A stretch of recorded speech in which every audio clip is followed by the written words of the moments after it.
প্রাচীন ভারতে হস্তিনাপুরের সিংহাসন নিয়ে দুই বংশের মধ্যে এক মহাযুদ্ধ হয়েছিল, কৌরব ও পাণ্ডবদের। রাজা শান্তনের বংশ থেকে জন্ম নেওয়া এই দুই পক্ষ ছোটবেলা থেকেই প্রতিদ্বন্দ্বী ছিল। দুর্যোধন কৌরবদের জ্যেষ্ঠ, পাণ্ডবদের প্রতি বিশেষ করে যুধিষ্ঠির ও অর্জুনের প্রতি প্রবল ঈর্ষা পোষণ করত। সে একবার তাদের লাক্ষাগৃহে আগুন দিয়ে পুড়িয়ে মারার ষড়যন্ত্র করে, কিন্তু পাণ্ডবরা অলৌকিকভাবে বেঁচে যায়। পরবর্তীতে তারা দ্রৌপদীর স্বয়ংবর জিতে নেয়, যিনি 5 ভাইয়েরই স্ত্রী হন। দুর্যোধন পরে কৌশলে তাদের জুয়ার খেলায় পরাজিত করে এবং দ্রৌপদীর অপমান ঘটায়। সেখান থেকেই শুরু হয় মহাযুদ্ধের বীজ। কুরুক্ষেত্রের যুদ্ধ চলে 18 দিন ধরে, ধর্ম ও অধর্মের চূড়ান্ত সংঘর্ষে।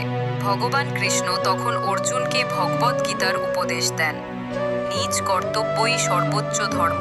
শেষে কৌরবদের বিনাশ হয়, কিন্তু জয় পেলেও পাণ্ডবদের মনে শান্তি আসে না। মহাভারত শেখায়, লোভ ও অহংকারের পরিণতি সর্বদা ধ্বংস, আর ধর্মের জয় চিরন্তন।